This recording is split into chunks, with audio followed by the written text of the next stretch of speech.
Ima Issa Amidou. Quand est-ce que la Karimama Ganda? Oui, on m'appelle Monsieur Aladji Amidou.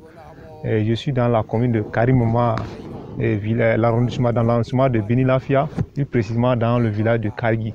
Je suis un maraîcher. J'avais commencé le maraîchage depuis quand j'étais jeune et j'utilisais les arrosoirs jusqu'à ce qu'on a commencé par penser à l'utilisation de puits tubés et des motopompes.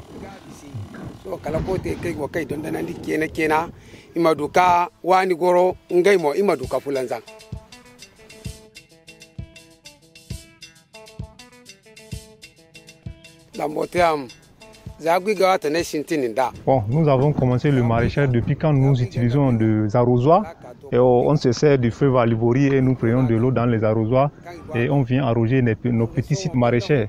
Vu les difficultés qu'on rencontrait dans ces activités, on a pensé à acheter des motopompes et chercher des puits tubés et utiliser sur le site.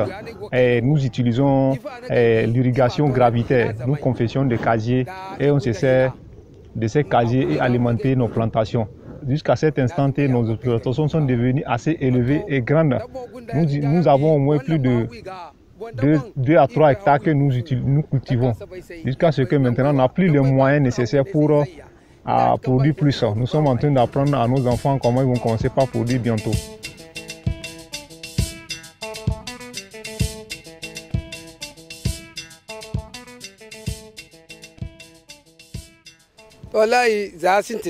Effectivement, nous avions commencé avec 0,125 hectares et jusqu'à ce qu'on a avancé, on est allé jusqu'à 0,25. Nous sommes allés de là, nous sommes allés à 0,15. Maintenant, nous sommes en train de produire jusqu'à des hectares.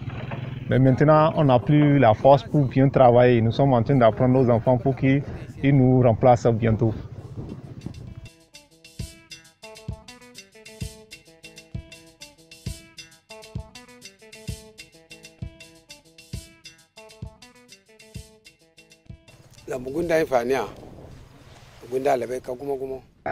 Nous avions commencé le maraîchage parce que bon, on était pauvres.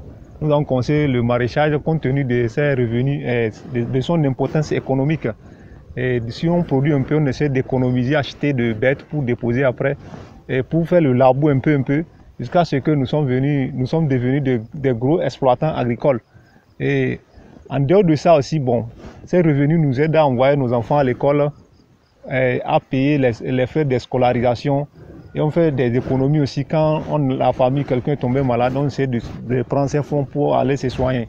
Donc dans ce sens, nous sommes lancés dans le maraîchage.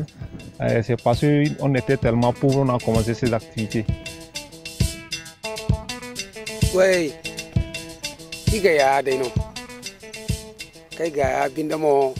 Oui, nous utilisons plusieurs techniques pour obtenir de meilleurs rendements. Et donc, en première position, nous utilisons de la matière organique, c'est ça qui est plus utilisé. Après, nous utilisons aussi des engrais chimiques, la quantité est faible. Et en dehors de ça, il y a aussi les TS maraîchage, les chefs sur l'île TDA, puis les conseillers qui viennent nous assister et nous montrer les dernières techniques de production des produits maraîchers. Et sur ces aspects que nous obtenons des meilleurs rendements.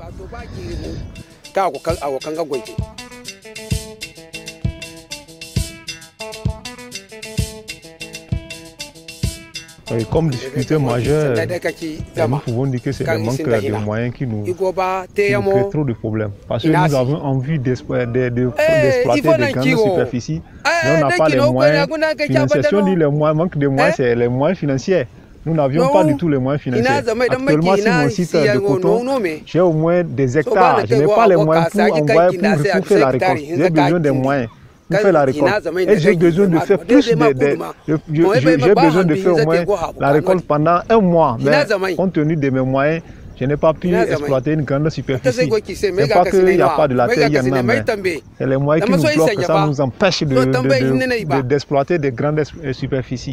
Pour pouvoir faciliter l'accès au financement aux producteurs, donc actuellement il y a le FNDA, le Fonds national à l'agriculture, qui est en cours. Donc la semaine prochaine, nous avions même une séance de sensibilisation aussi par rapport à ce fonds, à la mise en place de ce fonds. Donc les producteurs, bien vrai, ont constitué des dossiers par rapport au FNDA, mais à l'heure actuelle, donc plusieurs producteurs n'ont pas bénéficié et aussi la lenteur par rapport à ces financements font que des producteurs hésitent pour ce financement.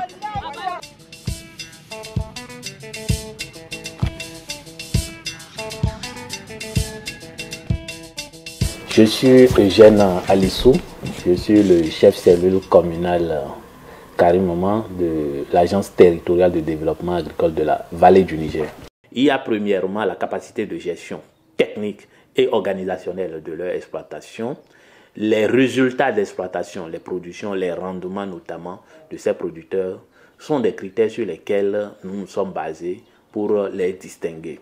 En dehors de ça, il y a l'appartenance à une organisation de base, parce qu'on ne peut aujourd'hui développer les filières sans une organisation. Donc ceux qui sont ouverts à nos innovations, à nos conseils, et ceux qui sont membres donc, de ces cadres qui permettront de booster les filières sont aussi à distinguer. Donc voilà un peu les critères sur lesquels nous nous sommes basés pour identifier les meilleurs producteurs au niveau donc, de la commune de Karimama.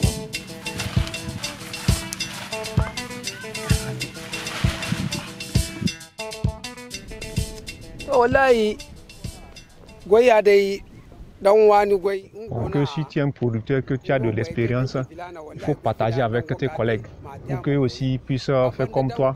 Et si tu vas faire un prêt au niveau du gouvernement et que si tu arrives à produire, il faut suivre l'exploitation pour que tu puisses gagner et payer la dette et pour que tu puisses en bénéficier de peu que tu as aussi. Oui, c'est vrai, les courses ne sont pas en maturité. Si elles sont en maturité, la grosseur des courses vont dépasser comme ça. Mais il y a certaines qui sont plus gros.